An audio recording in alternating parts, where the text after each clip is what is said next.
Hello there, and welcome to Simply About Earth, where curiosity finds its quiet corner and wonder takes its time. Tonight's journey carries us to the very edge of the known world, to a place that exists somewhere between memory and myth, between the frozen darkness of the far north and the warm paradise of human imagination. We're going to explore Hyperborea, that legendary land beyond the north wind, where the ancient Greeks placed their dreams of perfection. Before we drift too far into the frozen north, I'd love to know where you're watching from tonight. Drop a comment below and tell me where you're listening from, and whether you've ever seen the northern lights with your own eyes. There's something about the aurora that makes distance feel smaller, as if we're all standing under the same vast sky, watching the same ancient light show that human beings have wondered at for millennia. Picture a land where spring never ends, where the sun circles the horizon without setting for half the year, where death itself seems to have forgotten the way in, a place so far north that the very wind gives up before reaching it, where the air is always warm, the harvests always abundant, the people always young. Imagine waking in a valley where frost has never touched the ground, where flowers bloom perpetually in colors that seem almost too vivid to be real, where the rivers run clear and cold from mountains that glitter like crystal in the endless daylight. The grass beneath your feet is soft, eternal, never yellowing, never dying.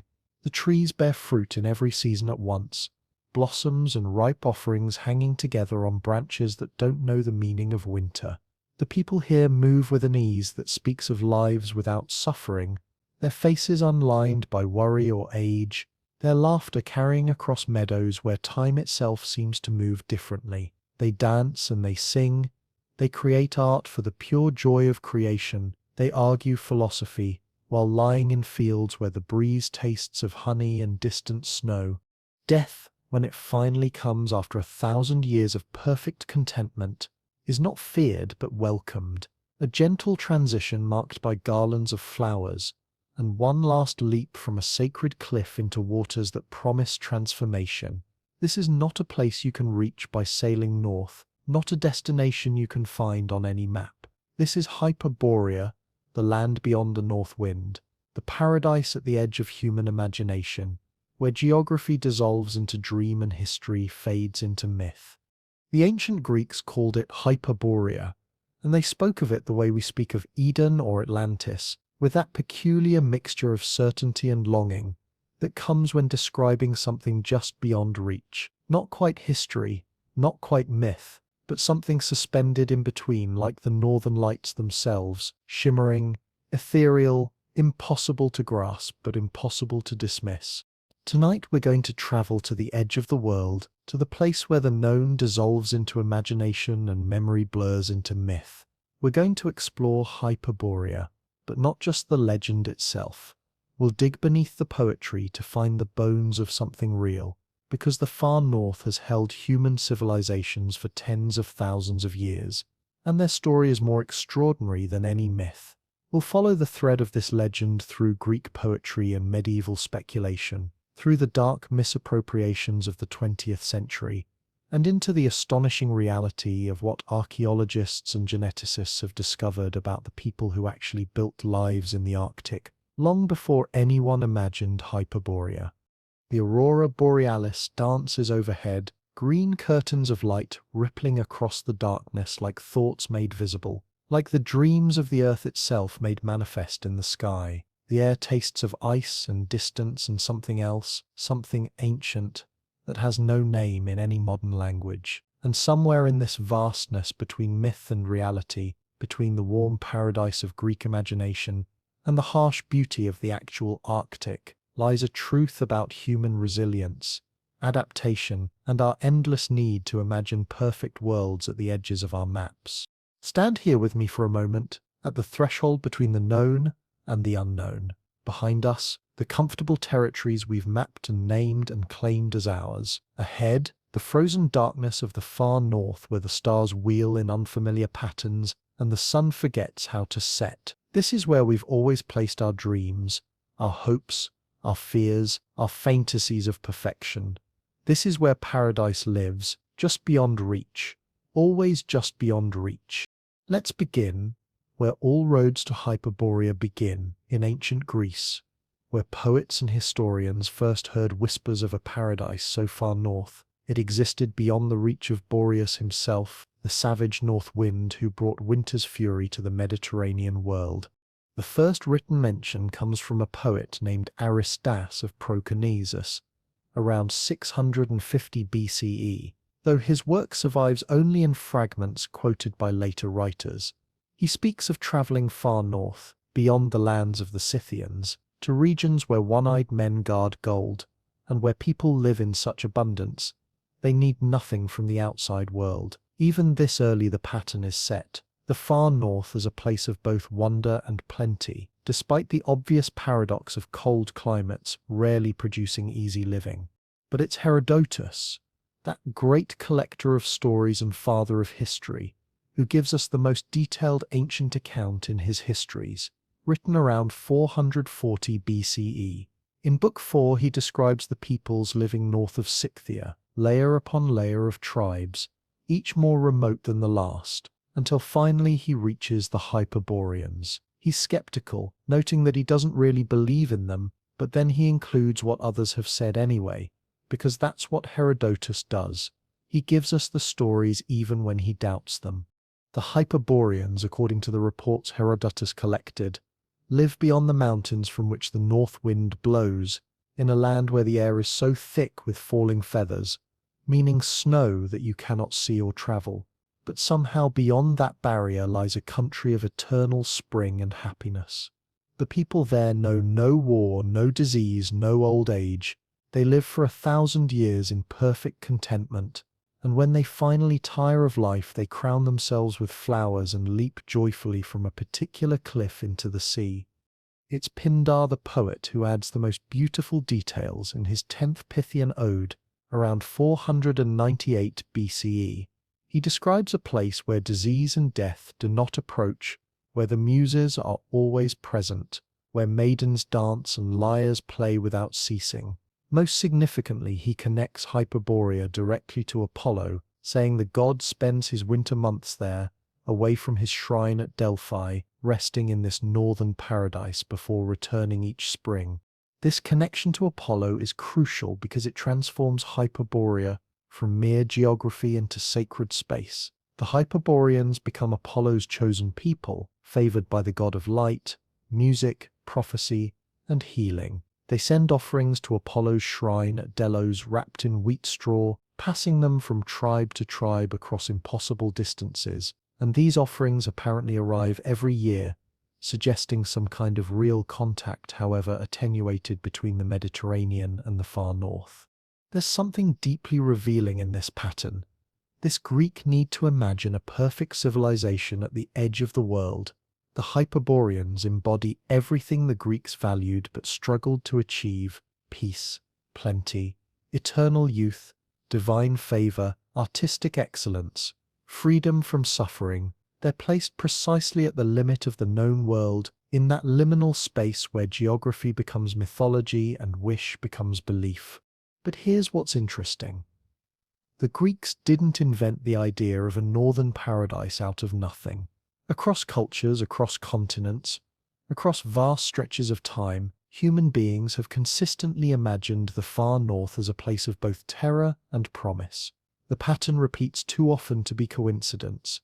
The Norse had Asgard, the realm of the gods situated in the north, reachable only by the rainbow bridge Bifrost. In Norse cosmology, the world tree Yggdrasil connects 9 realms, and Asgard sits at the top, a golden realm where the Aesir gods feast in great halls and prepare for the final battle of Ragnarok.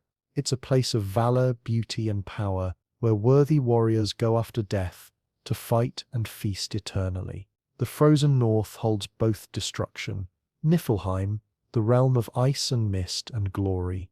What's remarkable is how the Norse saw their actual environment, the harsh Scandinavian and Icelandic landscape, as simultaneously deadly and sacred.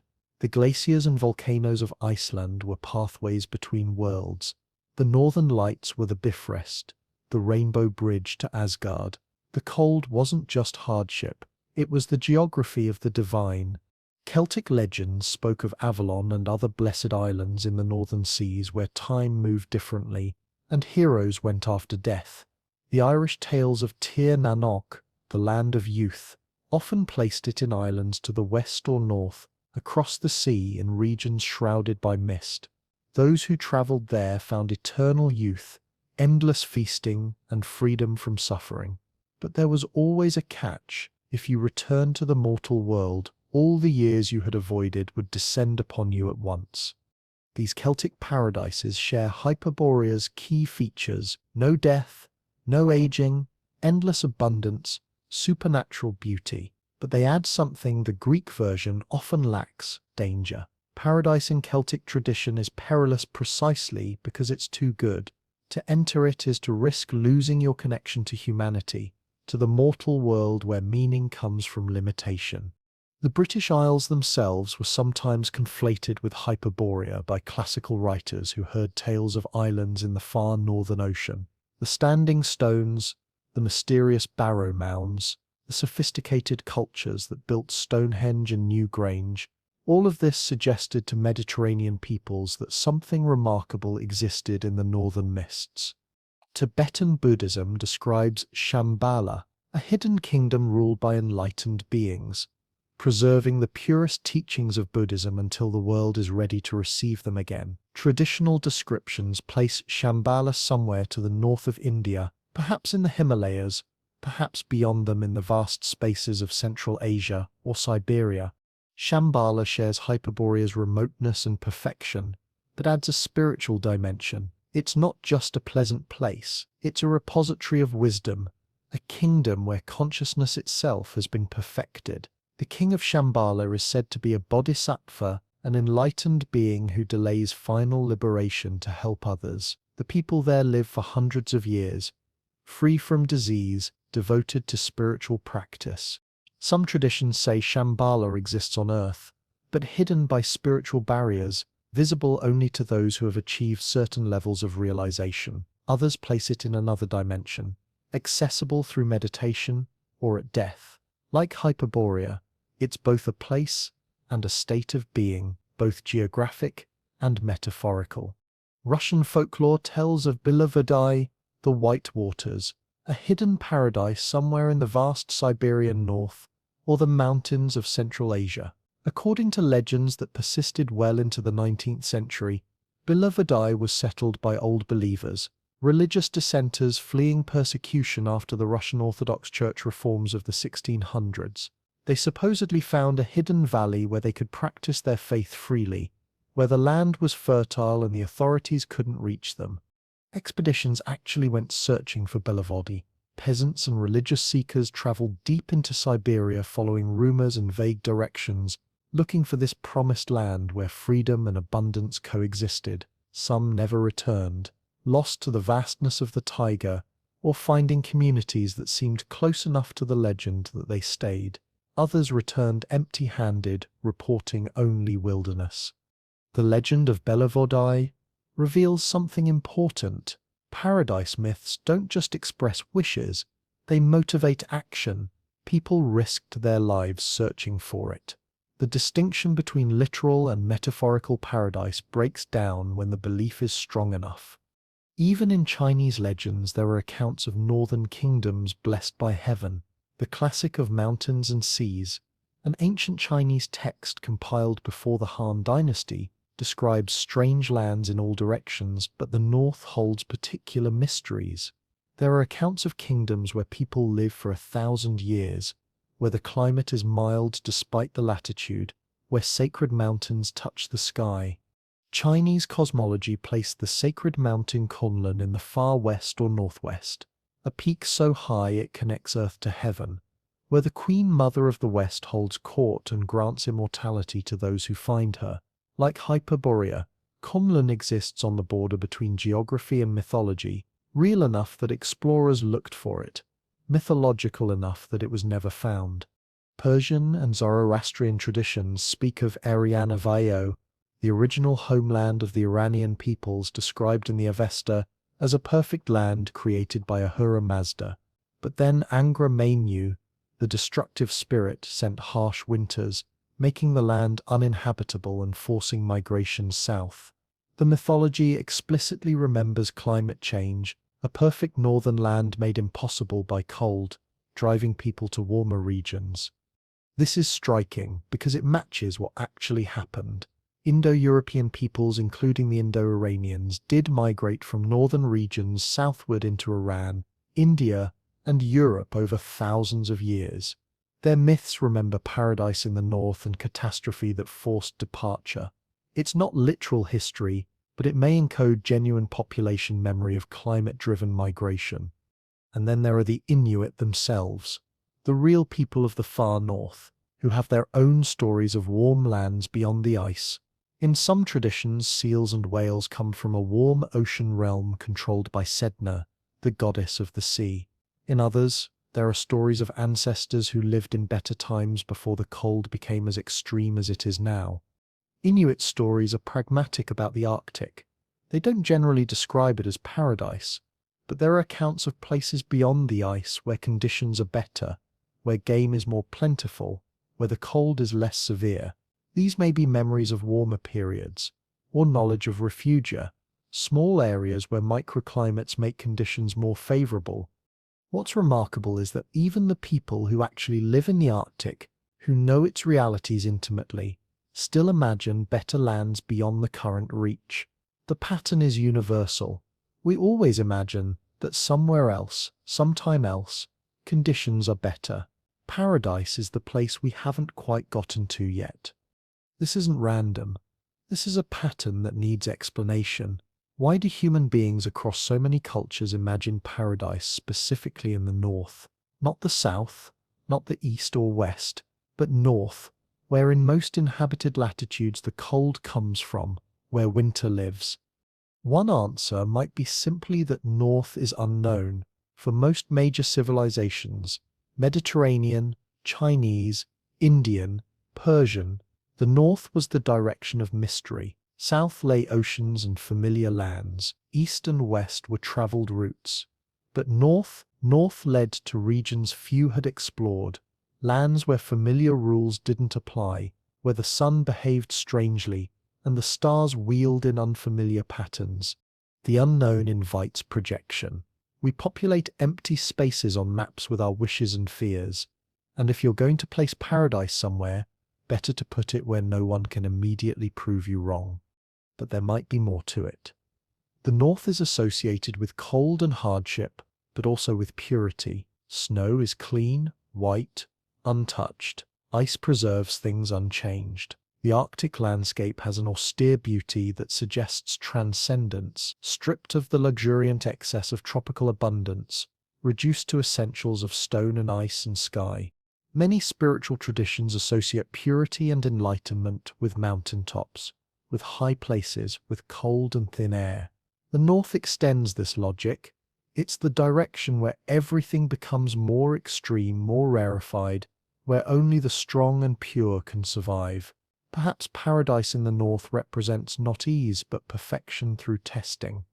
The answer might lie in memory, deep memory encoded in story rather than history, because the far north hasn't always been frozen. The Arctic has gone through dramatic climate shifts, periods when it was significantly warmer, more habitable, even lush compared to today. And humans were there to witness these changes, humans who passed down stories that eventually transformed into myths. Around 55 million years ago, during what scientists call the Paleocene-Eocene thermal maximum, the Arctic was downright balmy. Palm trees grew at latitudes that are now permanently frozen. Crocodilian reptiles swam in Arctic waters. The global temperature was perhaps 8 degrees Celsius warmer than today, and the poles felt the difference most dramatically. No ice caps existed. The Arctic Ocean was more like a warm lake surrounded by temperate forests. Obviously, no humans existed then to remember it. But the point is that the Arctic's current frozen state is not permanent. It's a recent development in geological terms. And more relevantly, even within human timescales, the Arctic has been more habitable than it is now. During the last interglacial period, the warm interval before the most recent ice age, From about 130,000 to 115,000 years ago, summer temperatures in parts of the Arctic were several degrees warmer than today. Boreal forests extended much farther north. Animals now associated with more temperate climates, including human prey species, ranged into what we now consider the frozen north. And crucially, humans were already in the Arctic by 30,000 years ago, possibly earlier. They were there not during the warm times, but during the Ice Age itself, adapting to conditions that should have been impossible, developing sophisticated technologies and cultures that allowed them to thrive in one of Earth's harshest environments. The Yana rhinoceros horn site in northeastern Siberia, at 71 degrees north latitude, well within the Arctic Circle, has yielded stone tools, worked bone, and evidence of complex hunting techniques dating to 32,000 years ago. This is during the last ice age, when glaciers covered much of the northern hemisphere, and temperatures were far colder than today. Yet humans were there, not just surviving but creating art, innovating technology, building a culture in the darkness. The multiboreate culture in Siberia dates to around 24,000 years ago, also deep in the Ice Age. The archaeological sites reveal sophisticated ivory carvings, tailored clothing, substantial dwellings designed to conserve heat, and evidence of long-distance trade networks. These weren't desperate refugees barely clinging to life. These were accomplished people with complex societies, artistic traditions, and technological sophistication. Genetic studies have revealed something even more remarkable. These ancient northern peoples, scientists call them the ancient North Eurasians or ANE, are ancestors to many modern populations both in Europe and Asia. Their DNA shows up in everyone from Native Americans to Europeans to Central Asians. They were a successful, widespread population that adapted to the Arctic and then, as climate changed and ice retreated, spread their genes and likely their stories across vast distances. So here's a possibility. The memory of genuinely ancient northern civilizations, real people who lived in the Arctic during both warm and cold periods, may have filtered down through countless generations, transforming along the way from history into legend. The stories of Hyperborea might be distant echoes of actual northern peoples, remembered not as they truly were, but as they seemed to those who encountered them or heard tales of them, exotic, resilient, living in lands that seemed impossible yet clearly were inhabited.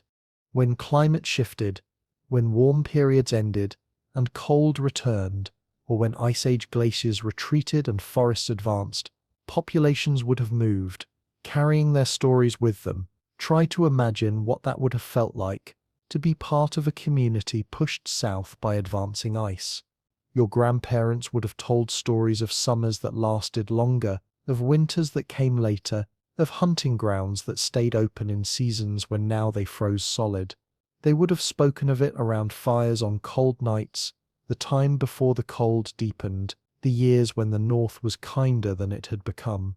Your parents would have seen the change begin, the growing seasons shortening year by year, the herds moving south earlier each autumn, the ice advancing where it had never been in living memory. And you would watch it accelerate during your own lifetime, forests dying back toward warmer latitudes, animals disappearing from lands they'd occupied for generations, glaciers grinding forward across territories that had been free of ice within your grandparents' memory. Within a single human lifetime, perhaps 3 or 4 generations at most, the world becomes visibly harsher, colder, less forgiving of mistakes or bad luck. Those who survived such changes would carry stories with them as they migrated south, stories of when things were better, stories of paradise lost, stories of a time before the cold returned to reclaim the north.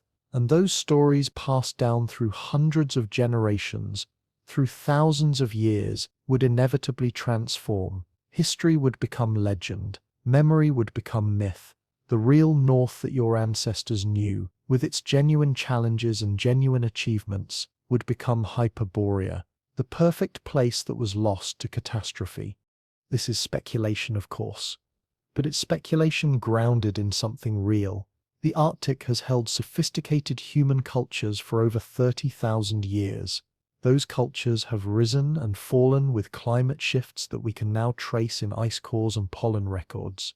And the stories we tell about the far north consistently describe it as both deadly and paradisiacal, which matches perfectly the reality of a place that has been both across different periods of time, sometimes more habitable, sometimes less, but always at the edge of what human beings could endure. Let's follow the trail of Hyperborea through history, watching how the legend evolves and where it leads. After the classical Greek period, Hyperborea drifts into obscurity during the Roman era. It resurfaces in medieval times when European scholars explore ancient texts and northern exploration becomes more common.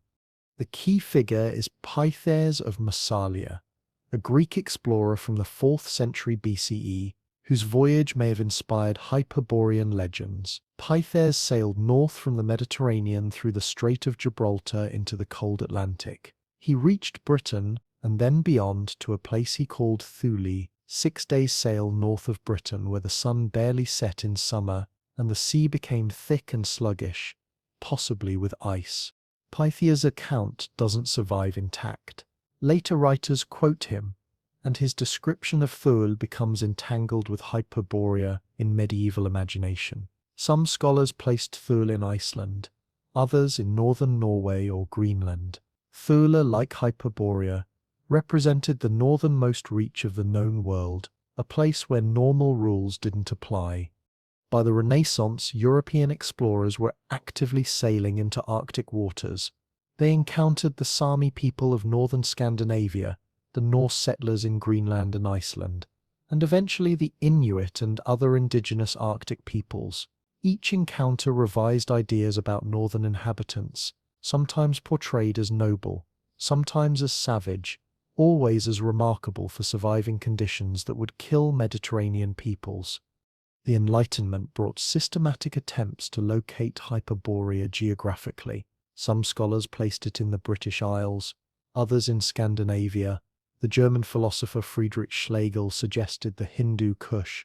Each theory reflected contemporary geographical knowledge and cultural biases, with northern Europeans often claiming Hyperborea as ancestral homeland to establish ancient pedigree. And then things take a darker turn.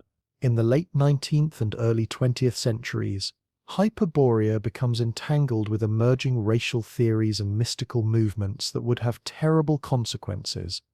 The Theosophical Society, founded in 1875, incorporated Hyperborea into an elaborate mythology about ancient root races and lost continents.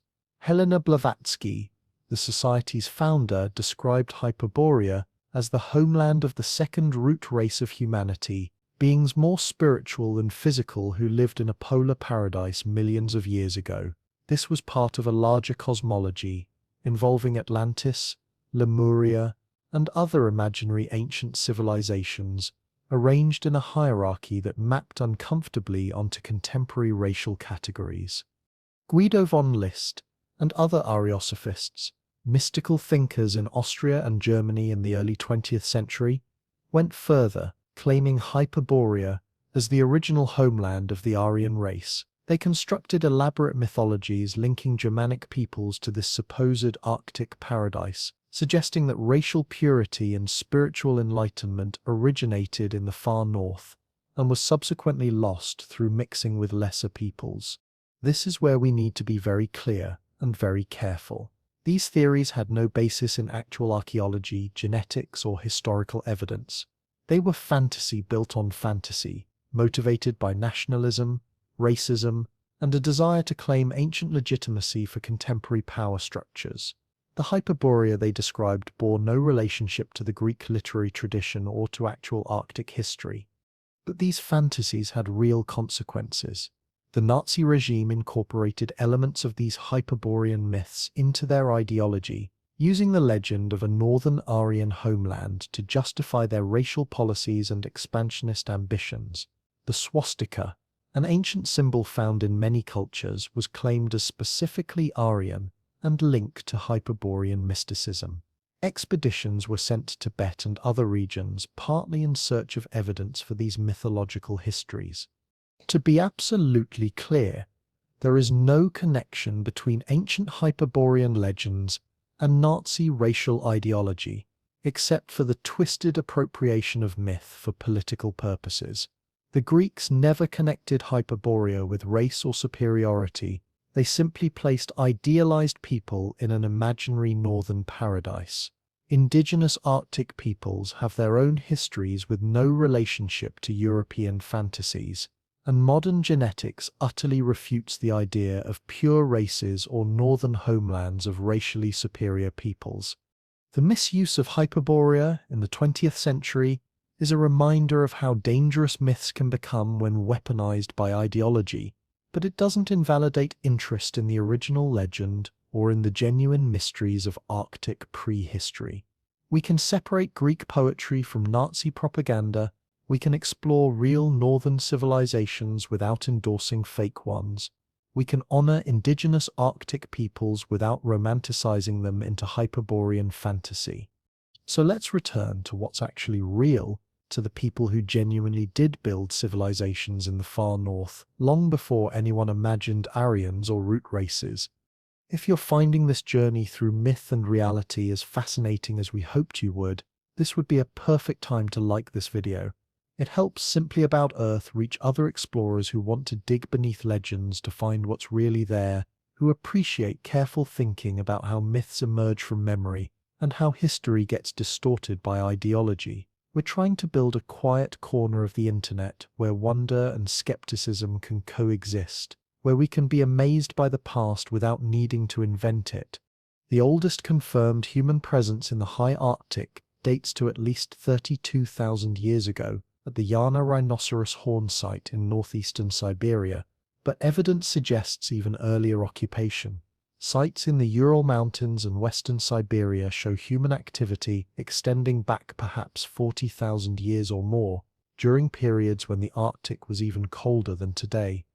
These were modern humans, Homo sapiens identical to us, but they were adapted to an environment we can barely imagine. During the last glacial maximum around 26,000 to 19,000 years ago, massive ice sheets covered much of the northern hemisphere. Sea levels were 120 meters lower than today. The Arctic tundra extended far south of its current range. Woolly mammoths, woolly rhinoceroses, bison, horses, and reindeer roamed across vast grasslands called the Mammoth Steppe that stretched from Europe across Siberia to North America. And humans hunted them. The archaeological record shows sophisticated hunting technology, composite weapons with stone, bone, and antler components, carefully designed to take down megafauna. They built substantial dwellings partially underground for insulation, structures using mammoth bones and tusks for frameworks covered with animal hides. They sewed tailored clothing from animal skins, a critical innovation without which Arctic life would be impossible. But they were more than just survivors. The ivory figurines from the Hyperborea culture show remarkable artistry, carefully carved female figures, waterbirds, and geometric designs. These people had spiritual lives, aesthetic sensibilities, time for creativity beyond mere subsistence. They were fully human in every sense, living at the edge of the habitable world, not because they were driven there in desperation, but because they could, because they developed the knowledge and technology to thrive where others could not. Genetic studies reveal that these ancient North Eurasians were a major ancestral population. Their DNA contributed to both West Eurasians and East Asians, and they mixed with other populations to give rise to the ancestors of Native Americans who would eventually cross the Bering Land Bridge into the Americas. In other words, these northern people were central to human history, not peripheral survivors but a major branch of the human family tree whose genes and likely whose stories spread across continents. The Sami people of northern Scandinavia, sometimes called Lapps though they prefer Sami, are the descendants of cultures that have occupied the European Arctic for at least 3,000 years, and probably much longer. Their languages belong to the Finno-Ugric family, connecting them to peoples across northern Eurasia. They developed a sophisticated culture perfectly adapted to reindeer herding, following the animals' migrations across the tundra and boreal forests, living in portable dwellings, wearing clothing precisely designed for extreme cold and constant movement. The Sami have a rich spiritual tradition involving shamanism, animism, and a profound connection to the natural world. Their jike, a traditional form of singing, is one of the oldest continuous musical traditions in Europe. Their handicrafts, particularly silverwork and textile arts, show both aesthetic sophistication and practical genius in material use. These are the real Hyperboreans, the actual people who built lives in the far north. Not mythical figures free from death and suffering, but real human beings who faced extraordinary challenges with courage, ingenuity, and resilience. Their achievement is more impressive than any Greek myth because it's true. Across the Arctic in North America, similar stories of adaptation and success played out. The Dorset culture occupied the Canadian Arctic from around 500 BCE to 1500 CE, creating art that rivals any in the world for its expressive power. Their small ivory carvings of humans, bears, birds, and supernatural beings show a sophisticated artistic tradition and complex spiritual beliefs. The Dorset developed without metal tools. Everything was carved from stone, bone, antler, and ivory, using other stone tools. Yet the precision of their work is extraordinary. Tiny human figurines no larger than a thumb show individual facial expressions, carefully delineated clothing, subtle body language. The bears they carved capture not just the physical form but something of the bear's essence, its power, its danger, its spiritual significance. Many Dorset carvings show shamanic imagery, half-human, half-animal figures, suggesting transformation, spirit journeys, the permeability of boundaries between human and animal worlds. The bear was clearly central to Dorset spirituality, appearing in countless carvings, often associated with human figures in ways that suggest either transformation or spiritual partnership. The Dorset built snow houses, long before the better-known Inuit, semi-subterranean structures with walls of snow and ice blocks, insulated with skins and moss, heated by small soapstone lamps burning seal oil. They hunted seals through breathing holes in the ice, a technique requiring extraordinary patience and knowledge of seal behavior. They hunted walrus, small whales, caribou, birds. They survived winters that would kill unprepared humans within hours. But around 1000 CE, a new culture appeared in the Arctic, the Thule people, ancestors of modern Inuit, who spread across the Arctic from Alaska to Greenland in just a few centuries.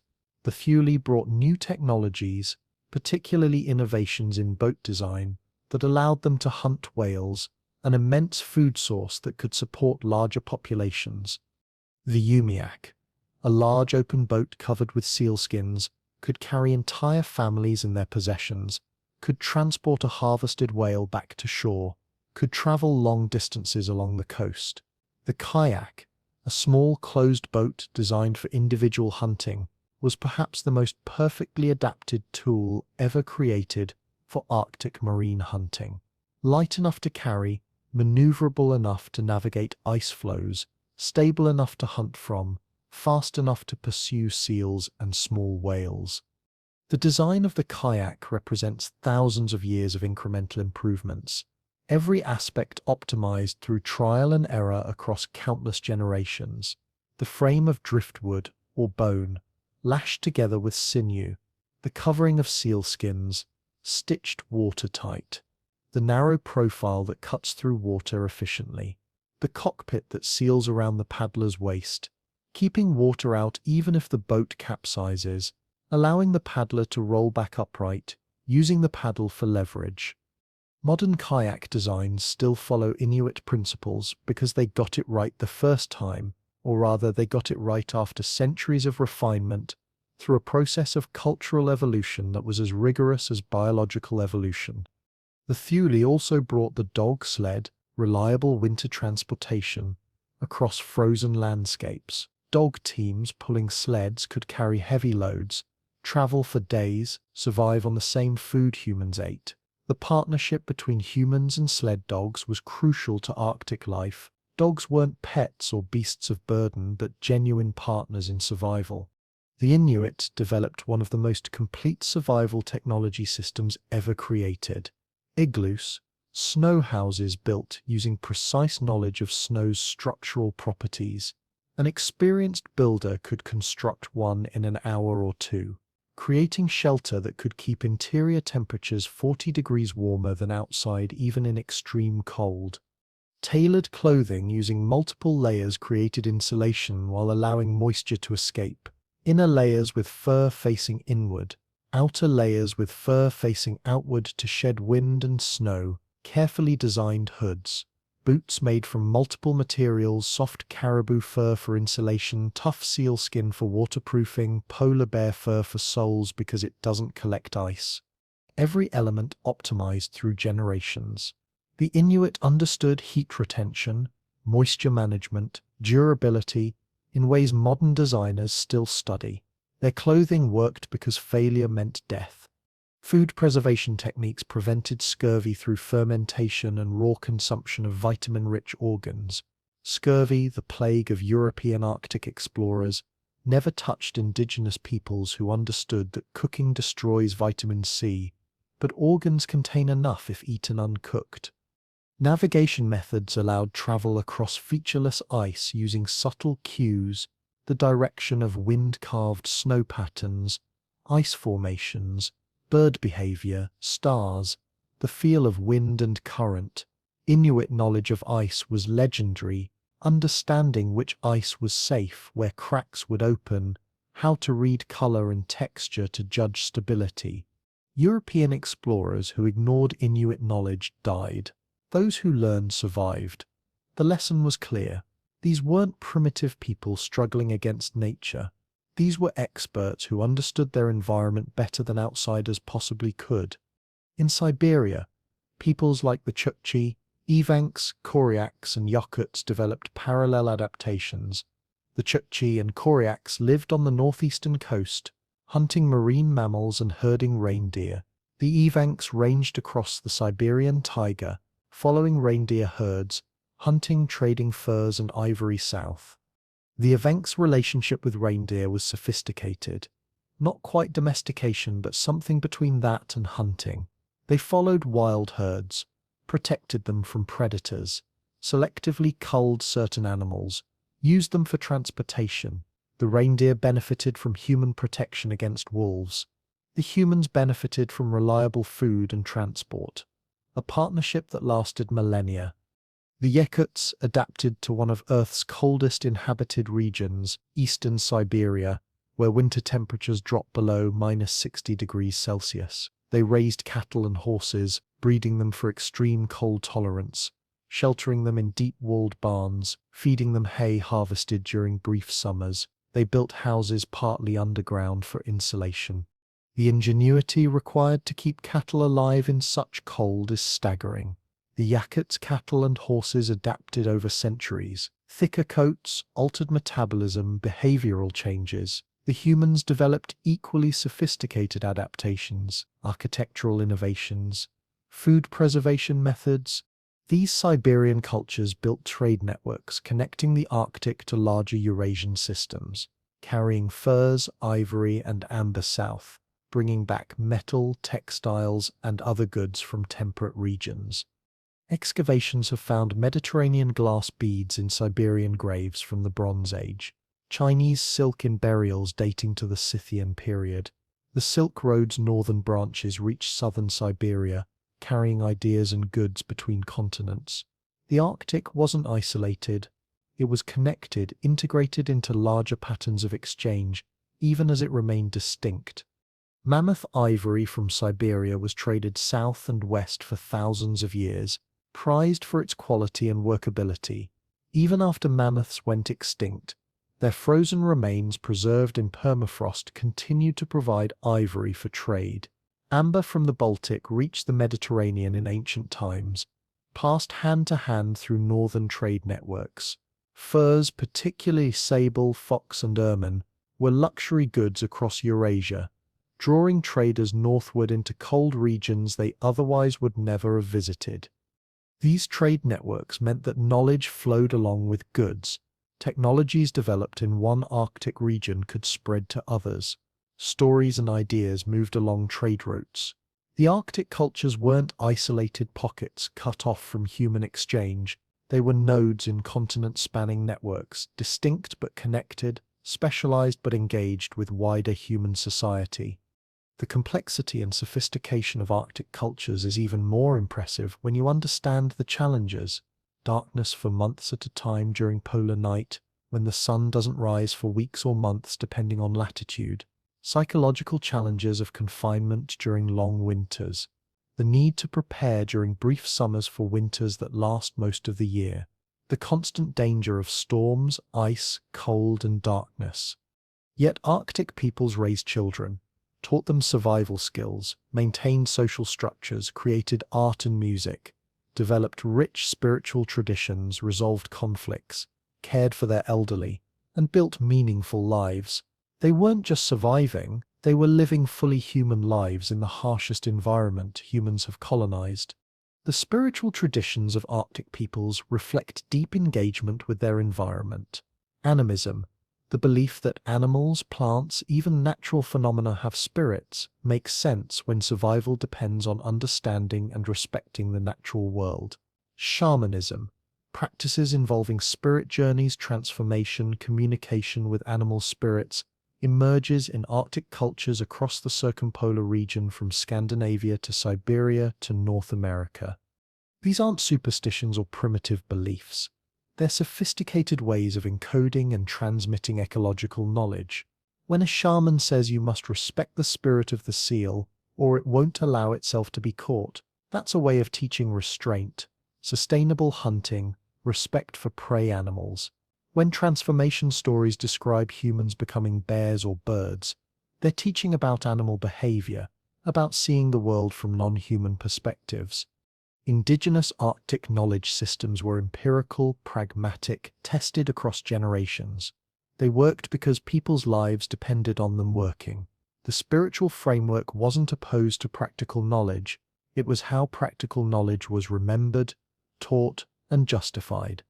So when we think about Hyperborea, when we imagine ancient civilizations in the far north, we don't need myths.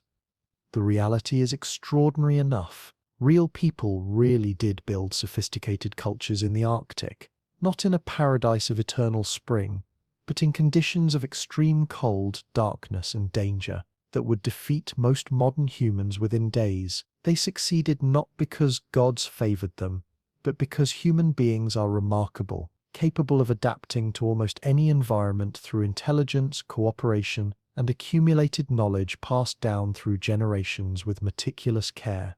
The ice itself becomes a kind of memory, holding their stories in frozen layers that preserve what would decay anywhere else.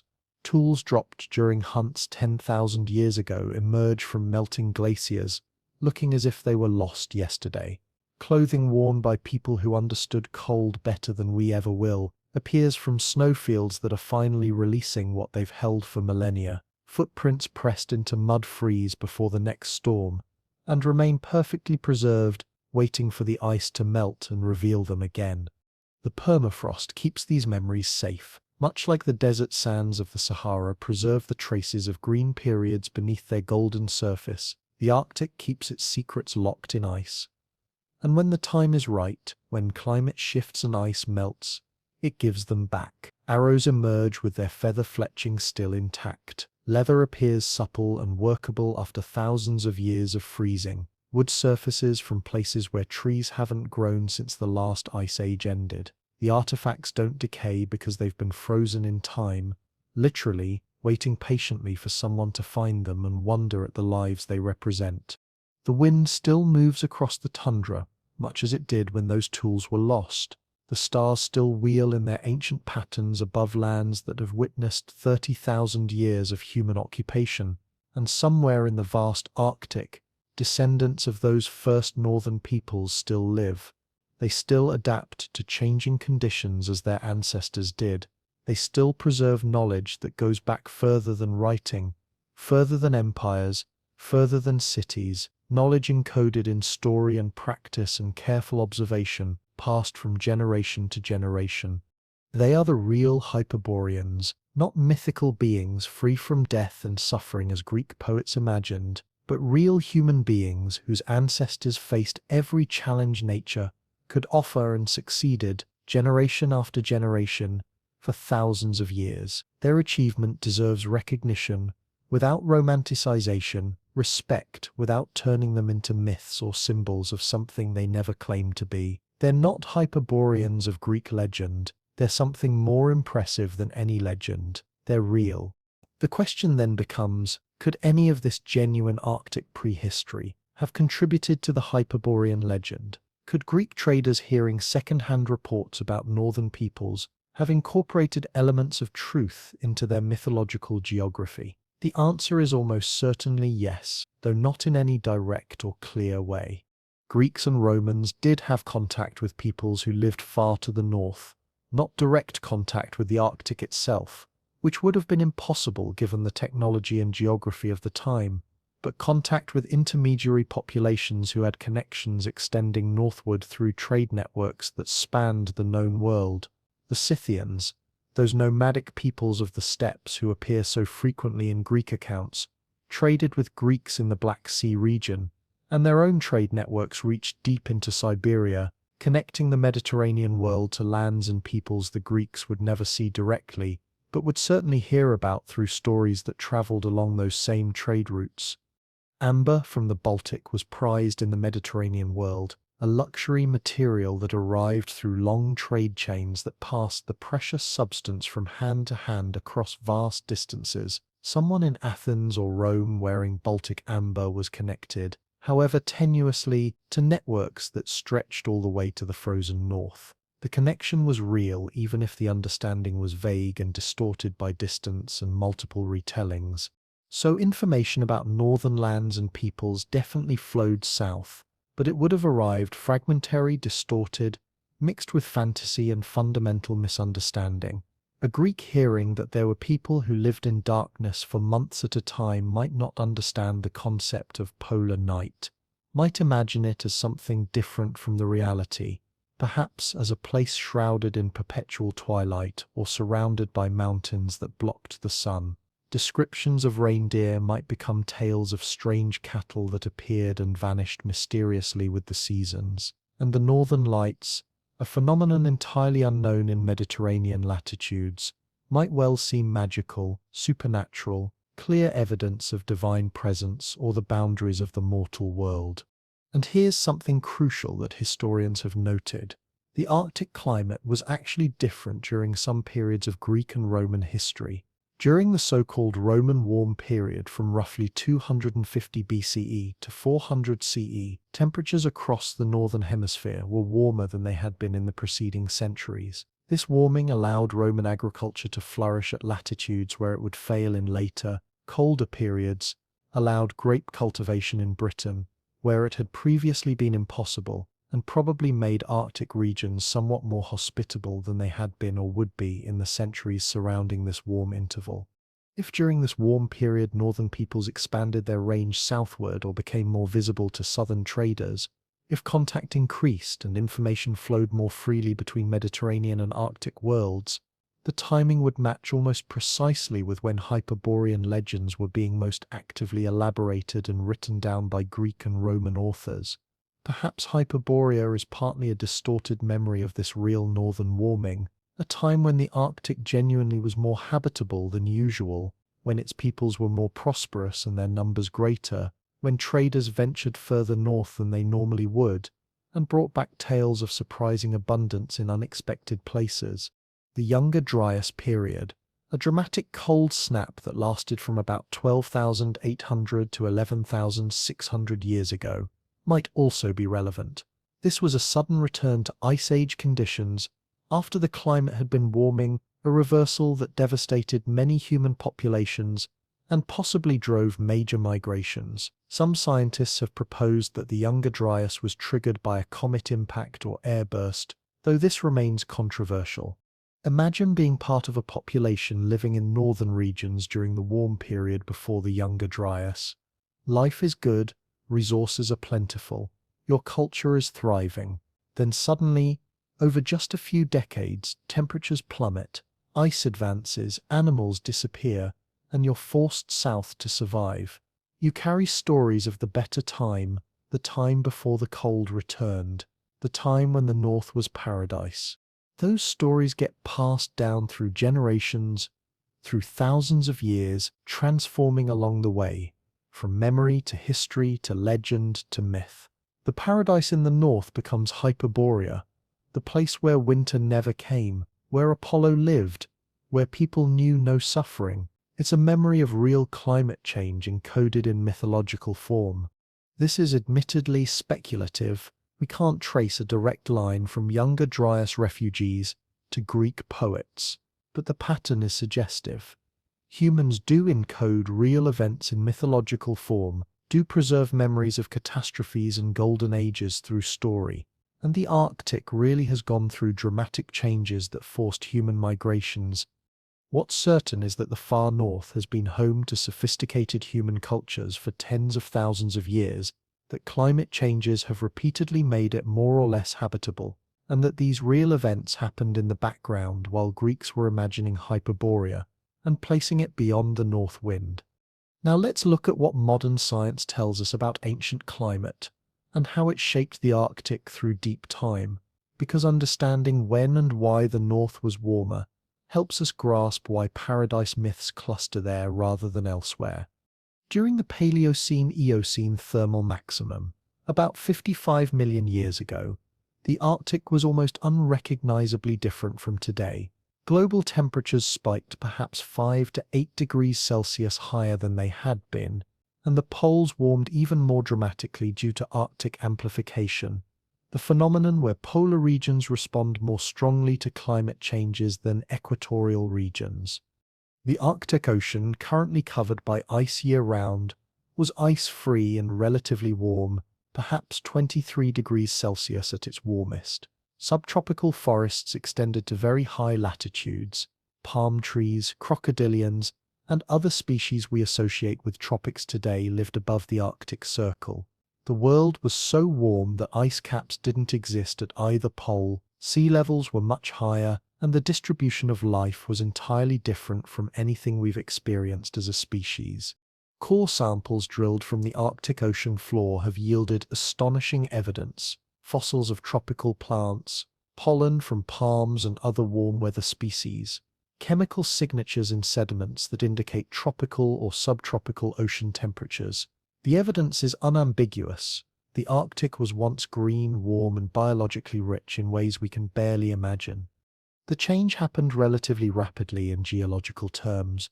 Over perhaps 10,000 to 20,000 years, global temperatures soared, possibly triggered by massive release of greenhouse gases from volcanic activity or from methane hydrates melting in ocean sediments.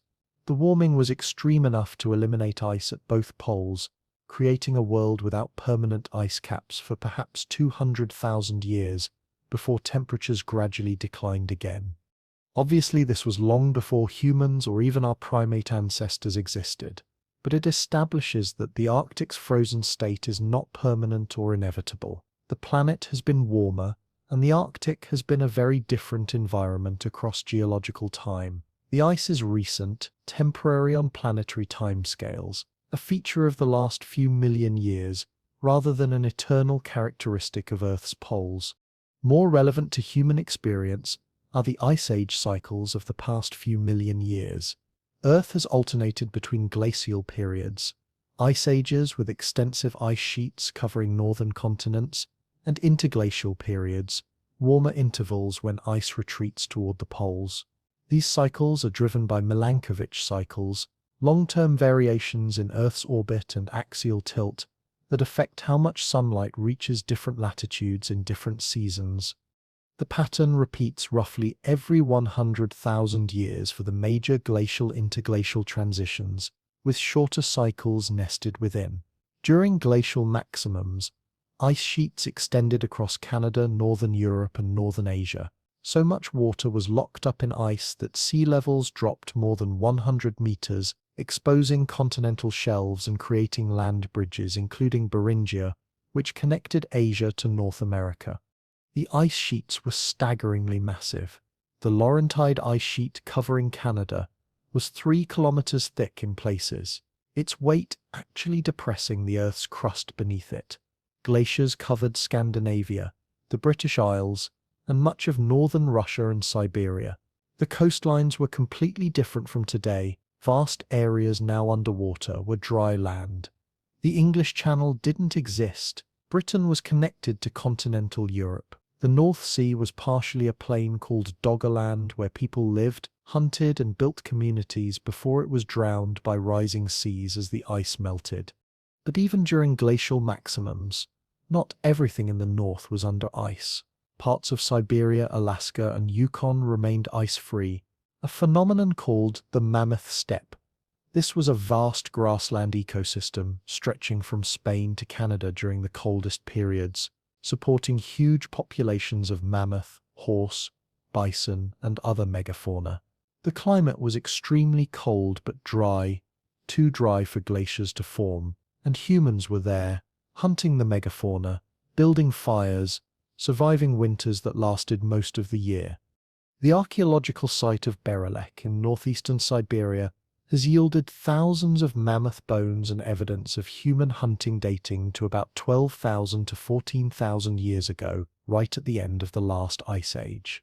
The people there were sophisticated hunters using the Mammoth Steppe resources during conditions colder than anything we experience now in inhabited regions.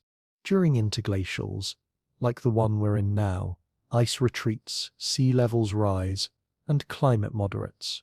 But even within interglacials, there are shorter-term fluctuations, periods lasting centuries or millennia when it's warmer or cooler than the average. The Younger Dryas that we mentioned earlier was one of these fluctuations, a return toward glacial conditions right in the middle of the warming trend that ended the last ice age. It lasted from about 12,800 to 11,600 years ago, and it hit hard and fast. In some regions, annual temperatures dropped by 10 to 15 degrees Celsius within decades. Glaciers that had been retreating started advancing again. Plants and animals that had been expanding northward were pushed back south. The cause remains debated. The leading hypothesis involves disruption of ocean circulation. Melting ice sheets released so much fresh water into the North Atlantic that it shut down the Gulf Stream and other currents that carry warmth northward. Without that heat transport, the northern hemisphere rapidly cooled. Some scientists have proposed that a comet impact or airburst might have triggered the event, though this remains controversial. What's certain is the effect. The Younger Dryas was catastrophic for many human populations. The megafauna of the Americas, mammoths, mastodons, giant ground sloths, saber-toothed cats, largely disappeared during or shortly after the Younger Dryas. Whether climate change alone caused their extinction, or whether it was a combination of climate and human hunting remains debated, but the timing is suggestive. In the Near East, the Younger Dryas seems to have disrupted the wild plant resources that people depended on, possibly spurring the development of agriculture as a response to climate instability. When you can't rely on wild cereals because the climate keeps shifting, you start deliberately planting and tending crops. The birth of agriculture might be humanity's response to the Younger Dryas catastrophe. For northern populations, the Younger Dryas would have been devastating.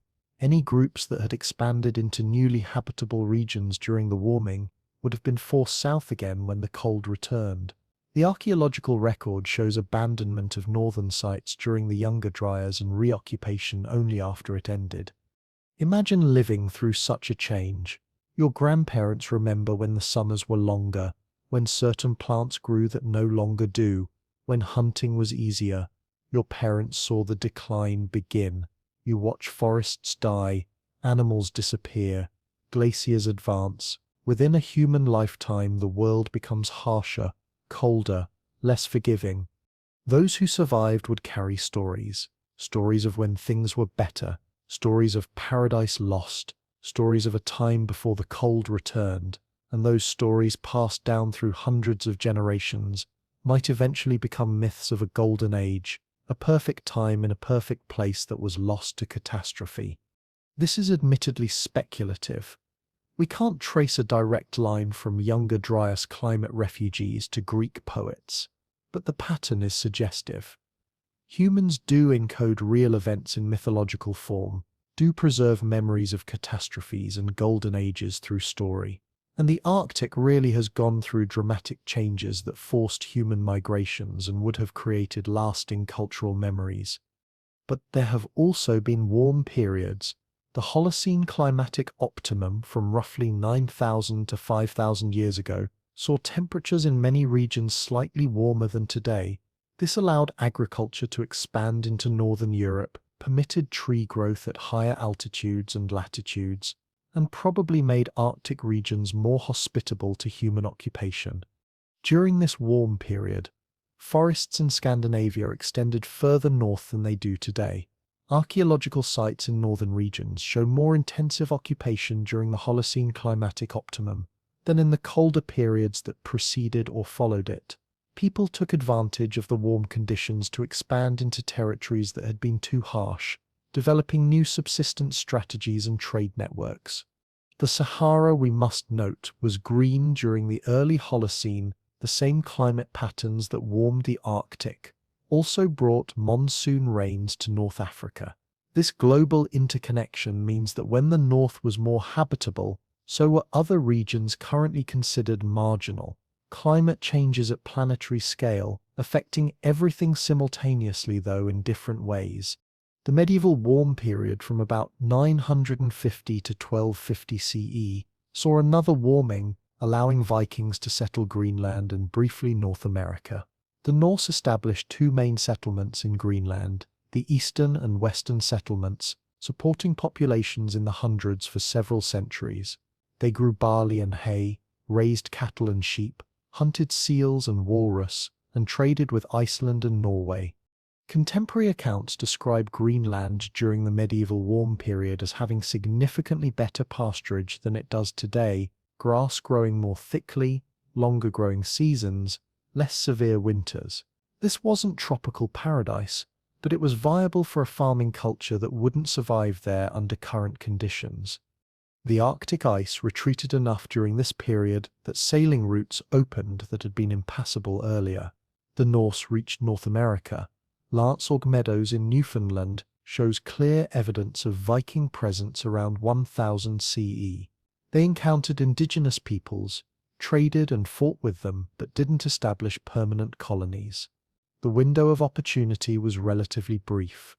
Then came the Little Ice Age, from roughly 1300 to 1850 CE, a return to colder conditions that devastated Norse Greenland. The western settlement was abandoned by 1350, the eastern settlement by around 1450. The reasons were complex. Colder climate making farming more difficult, declining trade with Europe, possible conflicts with Inuit, expanding from the north, economic changes in Europe reducing demand for Greenland products. But climate was the underlying driver. Without the medieval warm period, the Norse probably never would have settled Greenland in the first place, and when conditions cooled, they couldn't sustain their farming-based culture there. The Little Ice Age saw glaciers advance across northern regions. Rivers that rarely froze. Crops failed at latitudes where they had grown successfully for centuries. Arctic peoples were pushed southward by advancing ice. The Baltic Sea froze over, allowing armies to march across it. Frost fairs were held on the frozen Thames in London. The world got colder, and human societies had to adapt or fail. Paintings from the Little Ice Age show landscapes covered in snow that today are green much of the year. Glaciers in the Alps reached their maximum extent since the last ice age, destroying villages and farmland. Growing seasons shortened, leading to famines and social upheaval. The Little Ice Age didn't cause all the disruptions of those centuries. Wars, plagues, and political changes had their own dynamics, but it stressed agricultural systems and contributed to widespread hardship. The Little Ice Age reminds us that climate isn't stable, It shifts on timescales relevant to human cultures, creating abundance and scarcity, opening and closing territories to habitation. The medieval Norse thought they had found a permanently habitable Greenland. It turned out they had found a temporarily habitable Greenland during a warm phase that didn't last. Currently we're in a warming phase again, and Arctic warming is happening faster than anywhere else on Earth. Sea ice is retreating, permafrost is thawing, and as it does, it's revealing archaeological sites that were frozen for thousands of years. Ice patches that never melted in human memory are now disappearing, exposing artifacts left behind by ancient hunters who used the ice to hunt caribou during previous warm periods. These discoveries are remarkable, finding organic materials like leather, wood, and sinew preserved perfectly by ice, allowing reconstruction of ancient technology in exquisite detail. A throwing stick made from caribou antler, still perfectly preserved after 2,000 years because it was frozen immediately after being lost. Arrows with their feather fletching intact. Clothing fragments showing sophisticated tailoring techniques. But they also remind us that these sites existed before, that people hunted in areas now covered by ice during warm periods centuries or millennia ago, that the Arctic's habitability has waxed and waned throughout human history. The artifacts emerging from melting ice are proof that the regions now frozen were accessible, used, important to human cultures during warmer phases. The climate records preserved in ice cores tell this story with remarkable precision. Scientists drilling through ice sheets can extract cores that contain yearly layers going back hundreds of thousands of years, each layer preserving bubbles of ancient atmosphere, particles of dust, chemical signatures of temperature and precipitation. Reading these cores is like reading tree rings, but instead of centuries, ice cores span ice ages. The patterns they reveal are clear. The climate fluctuates constantly, short cycles nested within longer cycles, warm and cold phases alternating. The Holocene, the current interglacial period we're living in, has been unusually stable compared to some previous periods, but even within it we see significant variations like the Holocene climatic optimum, the medieval warm period, and the Little Ice Age. What does all this climate history tell us about Hyperborea? It tells us that the far north genuinely has been warmer, more habitable, more abundant during certain periods, that human cultures could expand northward during warm phases and had to retreat during cold phases, that the Arctic's current frozen state is just one configuration among many that Earth has experienced. So when we think about Hyperborea, when we imagine paradise in the north, we're perhaps touching something real, not an eternal paradise beyond suffering, but a place that genuinely has been warmer, more habitable, more abundant during certain periods. A place that has offered refuge and resources to human cultures that developed the skills to live there. A place whose history is written in ice cores and pollen records and archaeological sites slowly emerging from melting permafrost. The Greek poets who described a land of eternal spring beyond the north wind weren't describing any place that actually existed in their time, but they might have been describing, in mythologized form, what the north had been during warmer periods, what it could be again when climate shifted, what memory and rumor suggested it was somewhere beyond the ice and cold of their immediate experience. The genetic evidence for ancient northern populations has exploded in recent years, revolutionizing our understanding of Arctic prehistory and demonstrating just how important northern peoples were to human history. Ancient DNA extracted from archaeological remains thousands of years old has revealed populations and migration patterns that didn't fit any previous models, telling stories that bones alone could never tell. Scientists can now extract usable DNA from teeth preserved in permafrost, from bones buried in frozen ground for tens of thousands of years. They sequence the genetic code, compare it to living populations across the world, and watch as patterns emerge that no one expected to find. The ancient North Eurasians, a population that was identified first through genetics, before anyone even knew to look for them, archaeologically, turn out to be ancestral to huge numbers of modern people across 3 continents. Their DNA appears in all Native Americans, in Europeans from the Bronze Age onward, in Central Asians and South Asians. These northern people weren't isolated survivors on the edge of the habitable world. They were central players in human history, whose genes and likely whose stories spread across vast distances as climate changed and populations moved. Even more remarkably, genetic studies have found evidence of interbreeding between modern humans and Denisovans, those mysterious human cousins known mostly from a few fossils found in Siberian caves. The highest frequency of Denisovan DNA appears in some indigenous Siberian populations and in Southeast Asian groups, which suggests that Denisovans were adapted to highland and cold environments long before modern humans arrived there, and that when our ancestors did move into those challenging territories, they benefited from acquiring Denisovan genes through interbreeding, absorbing adaptations that had taken hundreds of thousands of years to evolve. One specific gene variant that helps modern Tibetans survive at high altitude, allowing them to live and work at elevations where most people would suffer from chronic oxygen deprivation, appears to have come directly from Denisovans. Similarly, adaptations that help indigenous Siberians deal with extreme cold may include genetic contributions from non-modern human populations that were already perfectly adapted to Arctic conditions. The implications are staggering.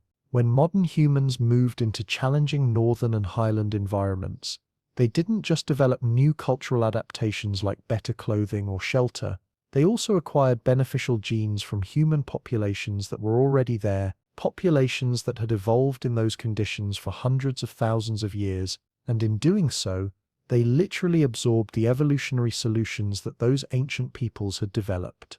The Sami people of Scandinavia show clear genetic evidence of long-term Arctic adaptation, distinct patterns that separate them from other European populations and mark them as descendants of ancient northern lineages. They carry both Aryan ancestry and unique adaptations developed over millennia of life in the far north, adaptations that you can see written in their DNA. The Inuits similarly show genetic adaptations specifically to cold and to a diet extremely high in fat and protein from marine mammals. Their metabolism processes fat differently from most other populations, an adaptation that allows them to thrive on a diet that would cause serious health problems in people without these genetic variations. What this tells us is profound. Arctic peoples aren't recent arrivals who just happen to live in harsh conditions. They're the product of tens of thousands of years of evolutionary and cultural adaptation to specific environments. They're as specialized for their environment as any group of humans anywhere, perhaps more so given the extreme conditions they face generation after generation. And crucially, their genetic diversity and deep ancestry means they preserve ancient lineages that tell us about human history everywhere, not just in the Arctic. Studying indigenous Arctic peoples reveals patterns of human migration, adaptation, and survival that shaped all of human history, because these populations separated from others early and maintained distinctive characteristics that have been mixed and homogenized away in more densely populated regions where different groups met and merged repeatedly over time. So, the true Hyperboreans, if we want to use that word stripped of its mythological baggage, are the indigenous peoples of the Arctic, who have been there longer than almost anyone else has been anywhere, not mythical beings free from death, but real human beings whose ancestors faced every challenge nature could throw at them, and succeeded generation after generation for thousands of years. Their achievement deserves recognition without romanticization, respect without turning them into myths. They're not Hyperboreans of Greek legend. They're something more impressive. They're real. Consider subscribing to Simply About Earth if you're enjoying this journey between myth and reality, if you appreciate exploration that honors both imagination and evidence, if you want more stories about the remarkable things human beings have achieved across the whole span of our species' history.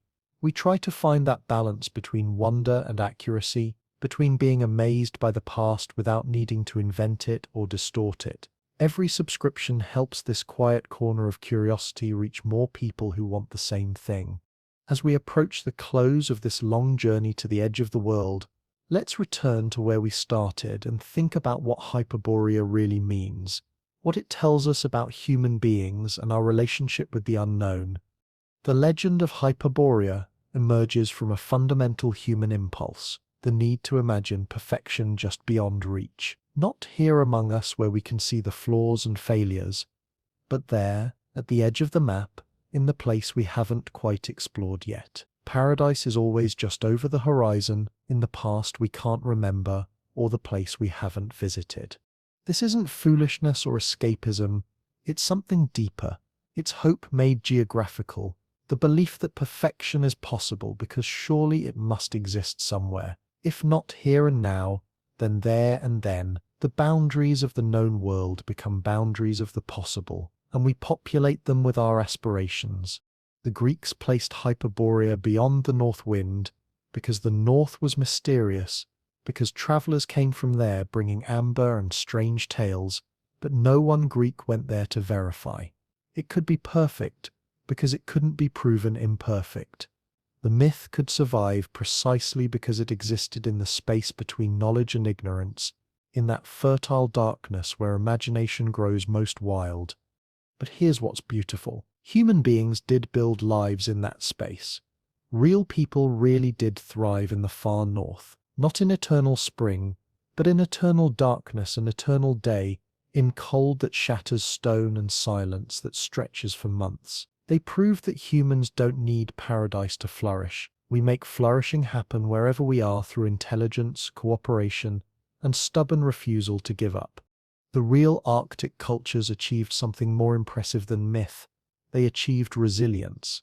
They developed knowledge so precise and comprehensive that they could predict weather from cloud formations, navigate by stars and currents, find food where it seems none exists, build shelter from snow, and raise children to do the same.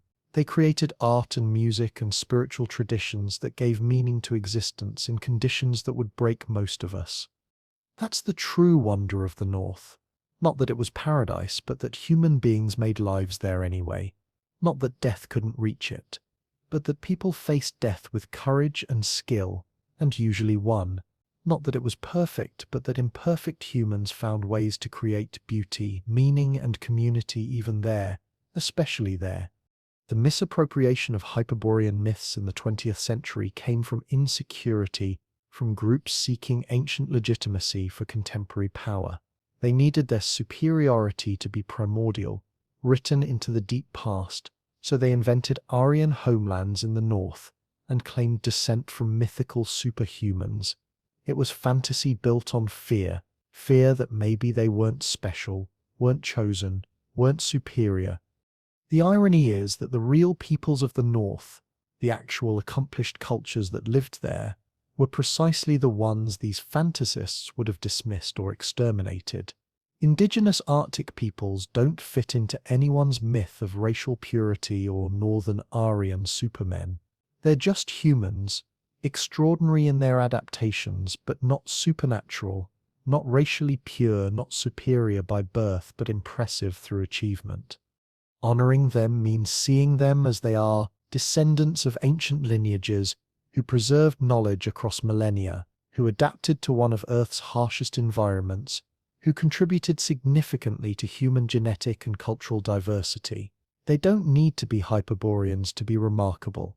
They're remarkable on their own terms. And perhaps that's the real lesson of Hyperborea, that we don't need myths of perfection when reality is already extraordinary. We don't need to imagine paradise at the edge of the world when actual human beings have been building real lives there for tens of thousands of years. We don't need to inflate ourselves into superhumans when regular humans are already capable of stunning achievements. Tonight, as you drift towards sleep, let yourself imagine the far north, not the mythical paradise of Greek poets, but the real Arctic, the silence broken only by wind and the crack of ice. The darkness of polar night pressing down for months, an absolute darkness that city dwellers never experience, a darkness so complete you can see stars in daytime, a darkness that feels almost solid, the sun that never sets in summer, circling the horizon like a patient guard, creating a twilight that lasts for weeks, a golden hour that never ends. The northern lights rippling like curtains in some vast cosmic theatre, green and purple, and sometimes red, flowing and shifting as solar wind collides with the upper atmosphere, dancing to rhythms older than life itself. And in that landscape, humans, small against the immensity, fragile in the cold, but there, building fires that push back the dark, sewing clothing that keeps warmth close to skin, carving ivory into forms that speak of beauty and meaning, telling stories that preserve knowledge across generations, raising children who will learn these same skills, carry these same stories, continue this same endless dance with survival, laughing and arguing and making art and innovating and surviving and thriving against every odd. That's the real miracle. Not that paradise exists somewhere, but that humans make meaningful lives everywhere.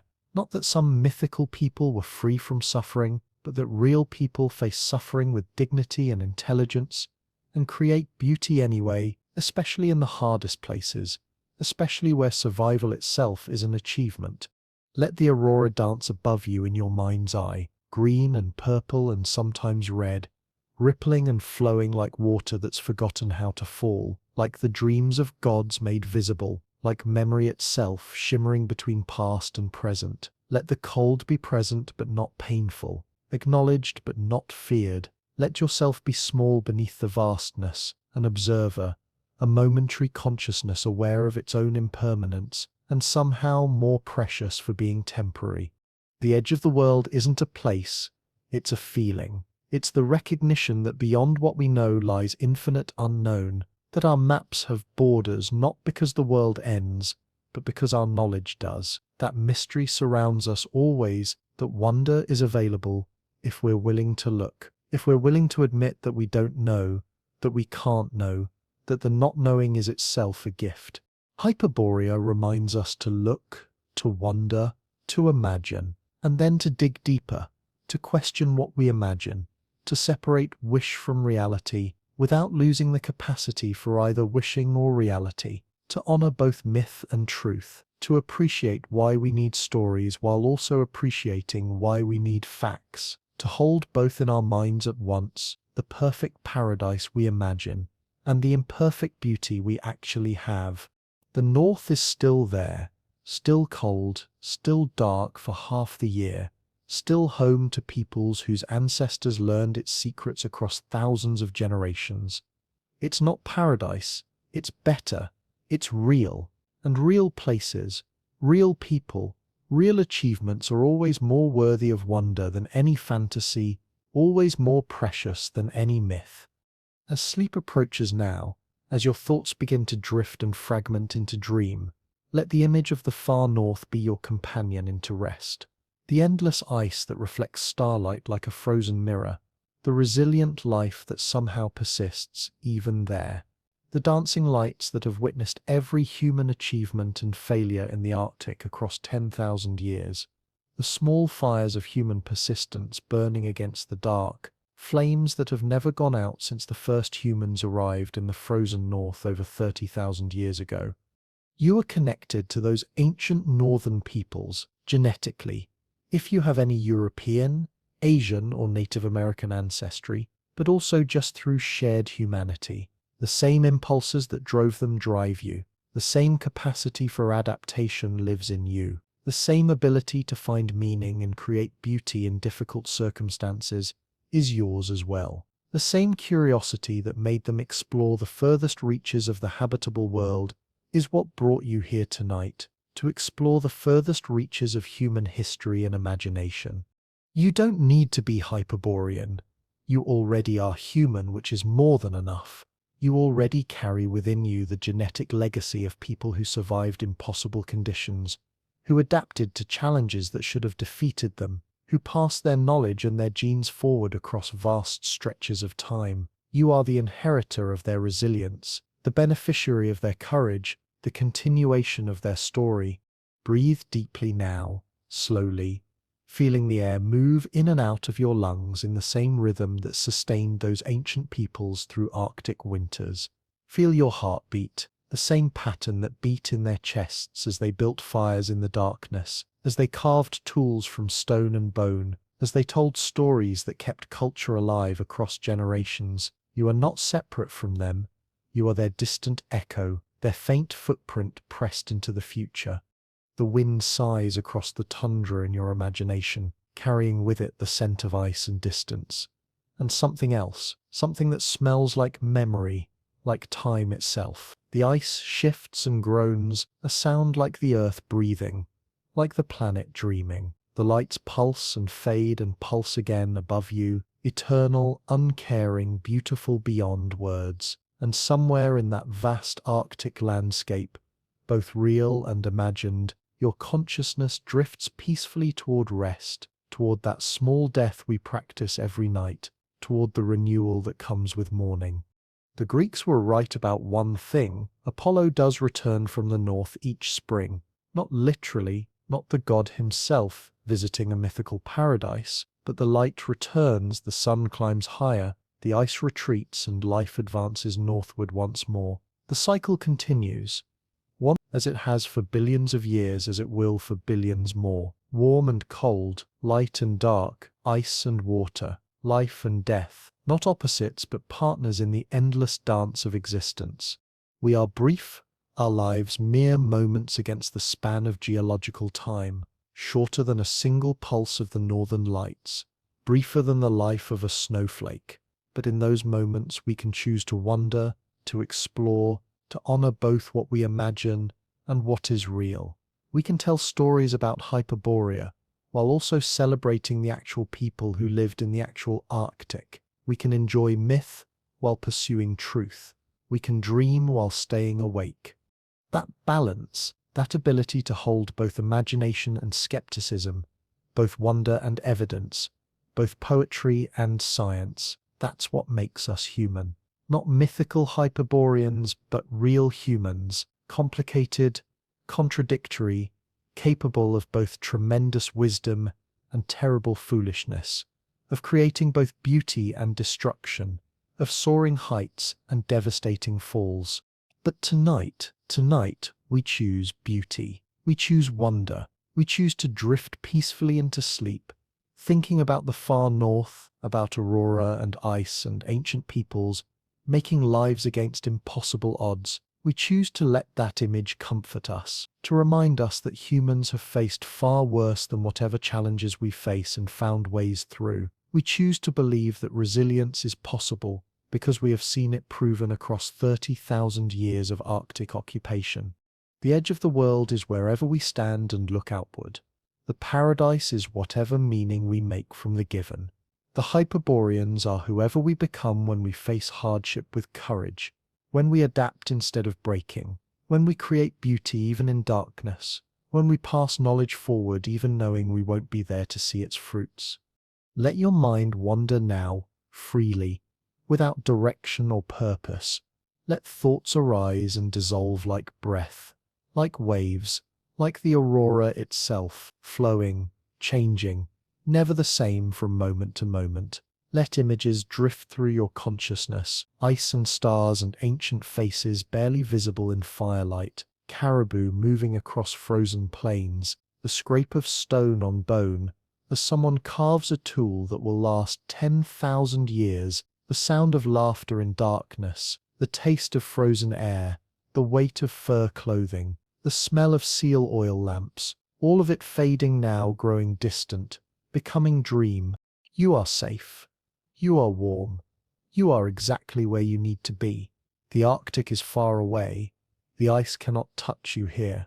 But its beauty can, its mystery can, its reminder of human possibility can. Carry that with you into sleep. Carry the knowledge that your ancestors survived everything the world threw at them, and so their strength lives in you. Carry the wonder of a species that can thrive anywhere, that can adapt to anything, that never gives up even when giving up would be easier.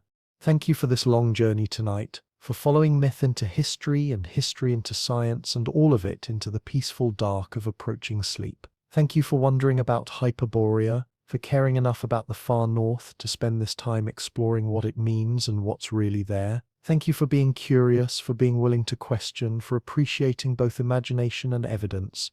May your dreams be gentle tonight. May your rest be deep and renewing. May you wake refreshed and ready to face whatever tomorrow brings, with some small fraction of the resilience that ancient Arctic peoples showed for thousands of years. May you remember that you are capable of more than you think, that humans have always been capable of more than we think, that the line between impossible and possible is drawn not by nature, but by our willingness to try. The aurora will still be dancing somewhere tonight, over the ice, over the tundra, over small communities living as their ancestors did, adapting as climate changes once again, preserving knowledge and passing it forward into an uncertain future. The lights don't need us to watch them, but we're better for having looked. We're better for having wondered. We're better for having asked what it all means. Sleep well now. Let your breathing slow and deepen. Let your muscles relax one by one, starting with your face, your jaw, your neck, flowing down through your shoulders, your arms, your hands, spreading through your chest, your back, your belly, releasing through your legs, your feet, your toes, until you are fully relaxed, fully at peace, fully ready for sleep. The northern lights fade into memory as consciousness fades into dream, both equally real in this moment, both equally important, both part of the strange and precious experience of being briefly alive on this cold rock spinning through space, this beautiful, harsh, ancient, ever-changing world we call home, this world where ice remembers and stone forgets and humans somehow persist despite everything, creating meaning from chaos, beauty from hardship, hope from despair. Rest easy at the edge of the world. Paradise is not a place, it's a moment of peace. And that moment is now, right now, in this breath, in this heartbeat, in this gentle descent into sleep. Hyperborea was never out there in the frozen north. It was always here, in the quiet spaces between waking and sleep, in the liminal territory where imagination and reality touch and cannot be separated. You have traveled far tonight, across thousands of years and thousands of miles, from Greek poetry to genetic evidence, from classical literature to cutting-edge archaeology, from warm Mediterranean fantasies to cold Arctic realities. You have stood at the edge of the world and looked into the vast unknown, and now you return, you come back to yourself, to your body, to this moment of peaceful rest. The journey is complete. The circle is closed, the lights dance on without you, as they always have, as they always will. And you sleep, now, deeply, peacefully, dreaming perhaps of northern lights and ancient peoples and the cold beauty of the world's edge. Good night from Simply About Earth. Sleep well.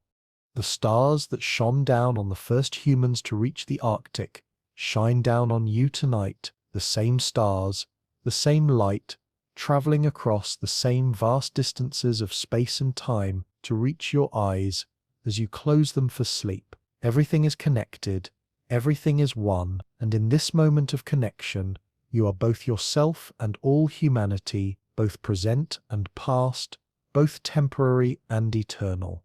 Dream of ice and light and the resilience of the human spirit. Dream of the true Hyperborea, the one we create every day through courage and adaptation, and the refusal to surrender to hardship. Dream of the edge of the world and all the undiscovered countries that lie beyond our current understanding. And when you wake tomorrow, carry with you the knowledge that you are capable of more than you know, that your ancestors proved it was possible to thrive in the impossible, and that their genes and their legacy of resilience live on in you. The aurora pulses one last time, green fire in the dark sky, and then fades. Consciousness follows, gently, softly, without resistance, and sleep, deep and dreamless or filled with visions of the frozen north, claims you at last. Rest now. The world will still be here in the morning. The ice will still be there. The mysteries will still wait. But for now, for these precious hours of darkness and rest, let it all go. Let it all fade. Let yourself simply be suspended in peace, floating in the gentle dark, held in the embrace of sleep. Good night. Sleep well. Dream beautifully. The edge of the world awaits your return, but not yet. Not yet. For now, only peace, only rest, only the slow fade into the welcoming darkness where all journeys end and begin again.